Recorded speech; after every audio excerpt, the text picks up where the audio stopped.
Hi, I'm Maggie from maggiescrochet.com, and in this video I'm going to show you how to sew snaps on your crochet pieces. And this came from a request on Facebook, and I would love for you to tell me what you need help with on our YouTube channel, which is Maggie Weldon. And on Facebook, we read all the comments on our forum, on our blogs, and we actually have little forums that I have everybody fill out when a request comes in, and then I sit here with the forms and I do the videos. So most of the time we can do a video that will help you master the art of crochet. So anyway, this one's on snaps, and I think it's gonna be highly unlikely that you would use snaps this small. Maybe if you had a design that was done with thread.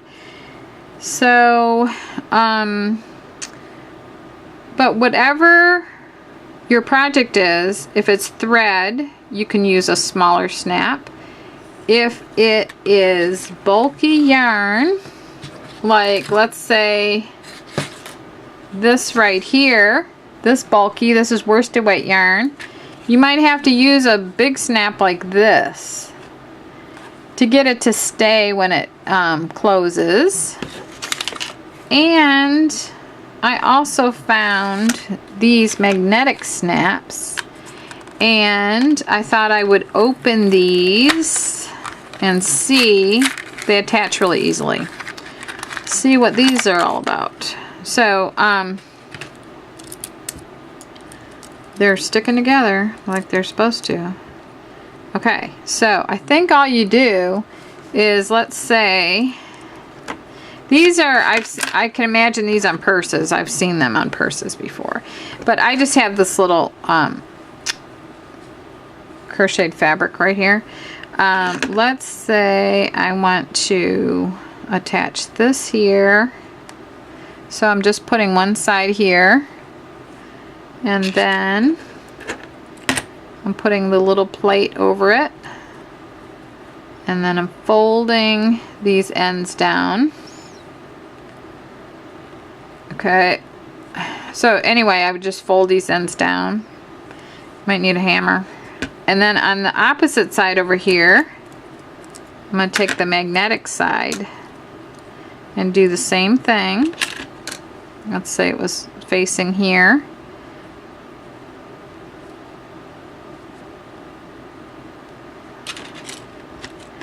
But this wouldn't be good unless it's covered up inside of something, like inside of a purse lining or something like that.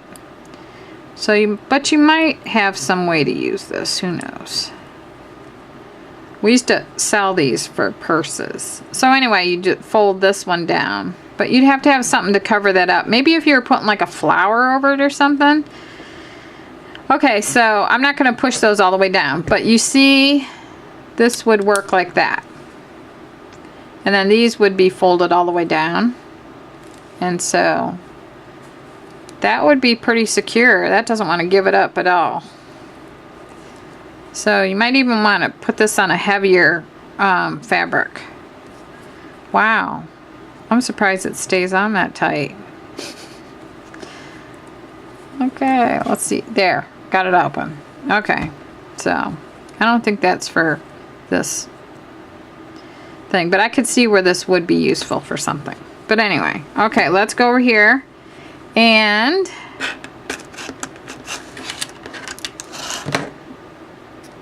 sew a snap-on. So I am going to, I want to use, it's kind of, I did another video that has how to sew buttons on, and a lot of what was in there is the same that applies to right here. And I want to use the heaviest thread I can and the biggest needle that I can to carry the heaviest thread to go through these little holes here, because it'll be stronger on my piece. So if you're sewing on snaps like this big, let's say you want to put one snap here, the bottom part would be here, and the top part would be on the underside here, and then they would close like this. So I want to sew this to this, and on the opposite side is the right side of my work. So I want to be really careful that I don't have any of the sewing show on the right side of my work. So because of that, because I don't want the thread to show, and because this is a light sport weight yarn, I think I will opt to sew them on, even though I have these big holes, with regular sewing thread. So maybe if you have a bulkier piece and you can sew under in between the stitches without it showing to the wrong side, I mean to the right side, then you could go with a little bit heavier thread, like maybe a crochet cotton thread size 10, or maybe even a sport weight cotton, but most of, it's probably going to be this kind of crochet thread. So even if you don't crochet with thread, it's nice to have a couple of skeins to use for projects like this. So basically I can kind of use a big needle here. If I can pick them up. I have a hard time picking them up off this table. Okay, so basically I can use a big needle because there's big holes here to go through. And I like using a sharp point because it cuts through the center of the stitches. And by using a big needle, it's easier to thread. And what I think I'll do here is actually use a double strand of thread. So I'm going to fold this in half. My sewing classes are coming in handy now. Okay, so I'm going to fold that in half and cut that even down here. And I will, this is how I learned to tie a knot at the bottom. I went like this and like this a couple times, and then I went like this and rolled it off my finger, and then twisted it like that, and then pulled down, and it was this messy little knot. Well, it's not that, yeah, it was like a little messy knot at the end. But you don't really need that. I mean, you can use that if you want to. So anyway, I'll show you a different way to do that. Okay, so let's start with the one that's going to be on the sewn on the right side here. Okay, so I don't want anything showing on the right side over here, so I am going to come in from, I'm going to start from the back. I'm going to be about an inch away from where I'm actually sewing the snap on. I'm staying, that's why I like the sharp needle here. I'm staying in the middle of these stitches, and nothing is showing on this, on the right side, but that's what I want. And let's say my snap is going right here. Oh, I'm going to switch to my right hand here, so. Okay, so I'm going to, all right, I'm going to stay left, and we're going to have to flip this one. Okay, to sew this on, I need to go like this. See, I came in, I started here, I came out to this point here where I'm going to start sewing this on. I want to move this through really slow, and it's okay if that sticks out a little bit, because I'll just go back in and cut it. Okay, then I came out here, so I'm just going to go like this, and I'm not going through to the right side because I don't want that to show.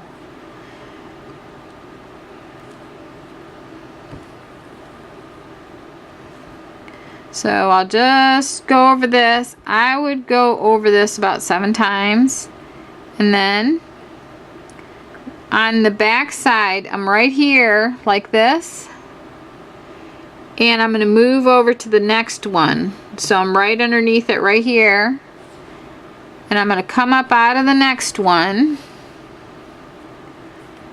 and I'm going to do the same thing all the way around like this.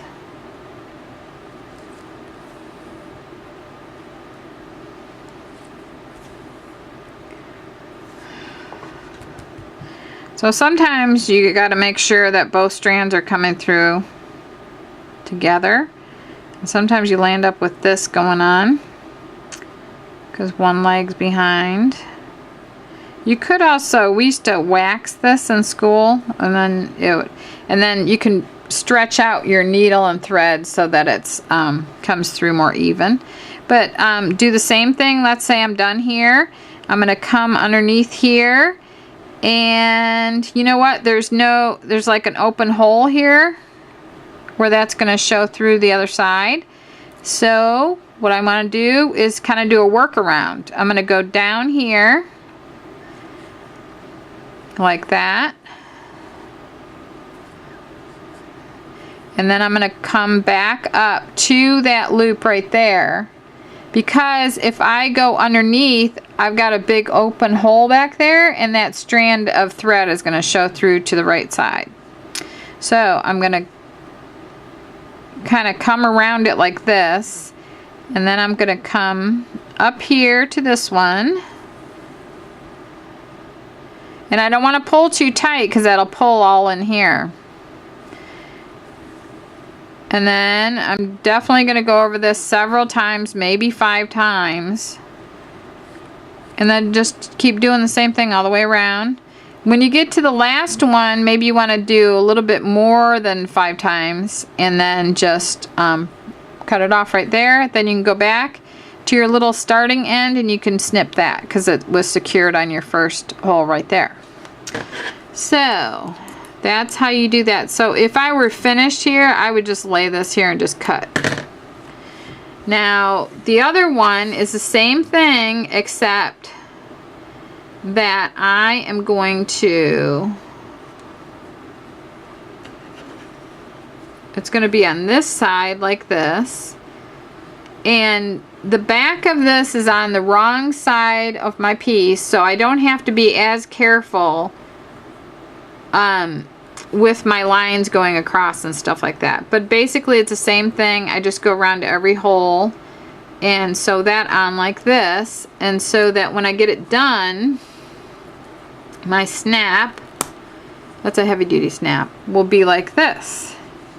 And see, it'll be smaller if you use a thread like this, but it'll barely show on the right side of the work, and especially if you don't allow any of those threads to come through, it's all good. So that's how you sew a snap-on. And then I did do another video that shows you how to sew buttons on. So I hope that this helps, and be sure to join our YouTube channel, which is Maggie Weldon, and our Facebook page is Maggie's Crochet, and make sure that you visit us at maggiescrochet.com. And thank you very much for watching.